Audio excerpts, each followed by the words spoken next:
But to make it very simple, they had them rate each poem with the best translations of the haiku they could. And what they found out was that the poems that were consistently rated the highest were the ones that had the most visual imagery created by the words. In other words, vividness. So the best poetry, how do we identify the best poetry, the best communication, even short stories, anything, is how much you can create a visual image.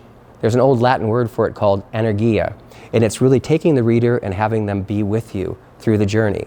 And if you can do that, that's how good authors do. You feel like I loved Hemingway when I was a kid because I always felt like I was in the boat with him, you know, an Old Man in the Sea or whatever. I've read it 5 times just to take the boat ride over again. But that's what your mind's looking for. It's looking for a structure, a picture, or whatever, to hang this complex thoughts and feelings on. So you can think about that as I go through this. And I'll show you, to bed this down, I'll give you the first poem. Dot number 1 is a poem called Blue Heron in Flight. I wrote it after I went through the first World Trade Center bombing, which I'll describe in just a moment. But it was at a time when I had been through kind of a life-changing event, and I wanted to write more genuine poetry, which was going to communicate with people, to try to create vivid images. And so from that time in 1994, I tried to continuously create visual poetry, and that was, I thought that every poem should have a picture, and actually everyone should have a real picture. So I wrote a poem called Blue Heron in Flight, and it was the first poem that I ever had published in the United States in 1994. It goes like this. In the still backwaters of the marsh, a statuesque heron, perched atop a submerged log, suddenly thrust itself upward with a graceful hop. Blue feathered wings labor under the burden, tugging towards the evening sky. For a passing moment, the great bird hovers above the reflecting waters, its head cocked back nobly, gazing upward above the horizon, as if once again aware of the miracle of flight. So, I'm going to show you this one really quick. So there's that poem. 10 years later, I was starting to work on a compilation, again, trying to find pictures. So I went on the internet, and I found an artist that had done a painting of a heron. But when I saw this painting of the heron, my jaw dropped because I went, oh my God, she's painted the exact moment that that poem was about. It's just hopped up, it's just tugging back, its head is cocked back. We had never talked to each other, and that was written 10 years. We were communicating 10 years after that was done, and she had actually painted the painting 10 years before I had actually called her. And she said, well, show me the poem. And I sent her the poem, and then she had the same OMG type experience when she looked at the poem.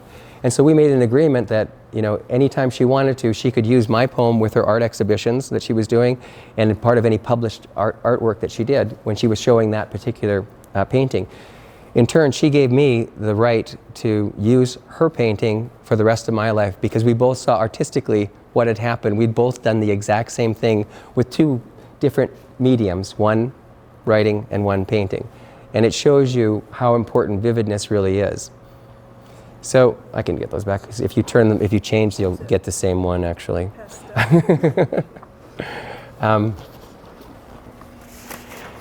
So now that we've had the education and the working of the brain, so I'm going to move to the second dot. The second dot is, you know, the World Trade Center dot. And I'm not talking about 9/11 necessarily. I was working as a lawyer in the World Trade Centers in February of 1993 when a 1,200-pound bomb exploded underneath me.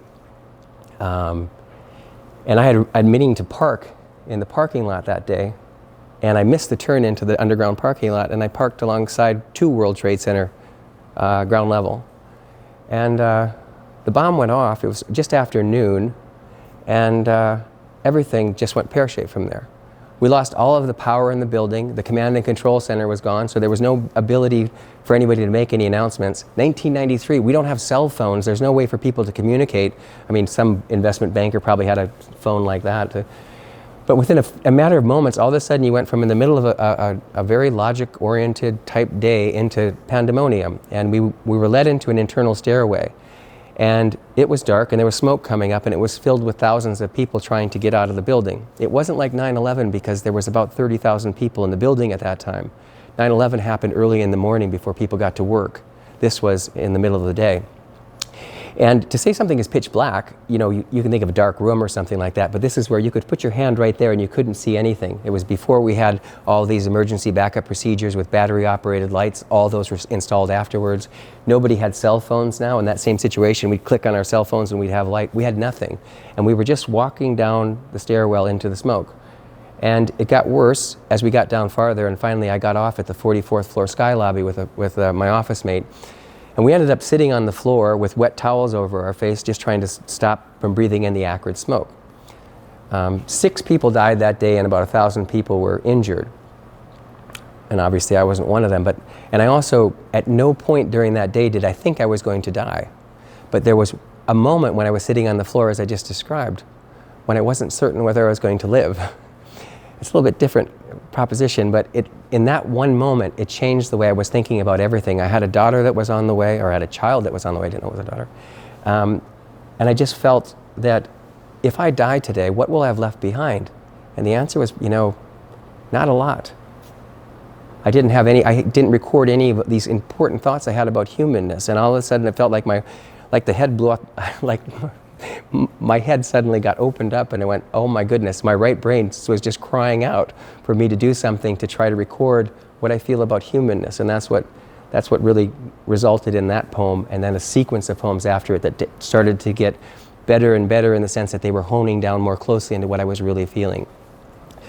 In 1990, in 2001, when it happened, on the anniversary, I flew back to New York and I went down to Ground Zero.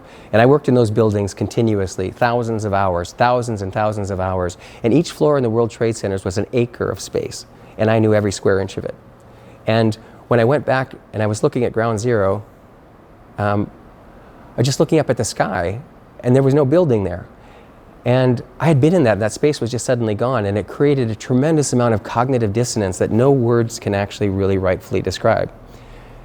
And so on the plane back to London, I wrote this poem to try to describe the experience, but it was built upon the feelings I had from the first one. It's called Two Fallen Angels. I'll get through this one. Steel towers gleamed. Looking skyward, I still recall the sun refracting surreal images onto gorgeous twin faces. Inside, looking down, morning's golden red light, sun on New York Harbor. Then storm clouds marching ferociously across the sky, incandescent shadows beneath me. Tall ships came before, their mighty sails fluttering unfurled. Hudson River, wide-mouthed, welcoming them home through the distance. The special view revealed from angels on high. 2 angry moments shattered our sanguinity, befell our lasting dreams, crashing thunderously to earth, erasing our memories like angels falling. An empty space feels the absurdity, precious non-existence, wasted energy, goodwill destroyed, and souls lost forever. One clap. Okay, let's go to dot number 3 then. Dot number 3 tries to get at the feeling one has when one learns one is going to be expecting a child. The logical brain, the left brain, goes, oh my God, do you know how much tuition is right now?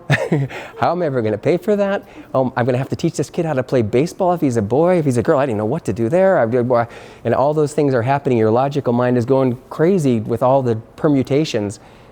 And your wife's all very excited. But those are all happening to the guy's side. I'm sure it happens to the girl as well. And then the right side of your brain's going, wow. And so this poem is supposed to describe when that moment was. And that moment happened for me. I was working like crazy, and my wife was supposed to meet me in Greenwich Village, and we were just outside of St. Vincent's Hospital. And there was an obstetrician's appointment. I saw my wife, and she was glowing as pregnant women do. And I said, so this is just kind of a routine appointment, right? And she said, no, we're going to actually get to hear the baby's heartbeat. And I said, after 12 weeks? And she said, yeah, with a magic stethoscope, you can. And so we went into this sterile room, and they put the stuff on her stomach, and they were trying to listen for the heartbeat. And they didn't find anything right away. And I was like, all of a sudden I started to get really nervous. And then they found the heartbeat. And then the technician cranked up the volume. So all of a sudden you were just getting boom, boom, boom, boom, boom, boom, boom. And it just kind of went right into your being. So when I went home, I wrote this poem. It's called Upon the Coming of a Horseman. And it should have been called Upon the Coming of a Horsewoman because it was a girl. But I wrote it before I knew that. Upon the Coming of a Horseman.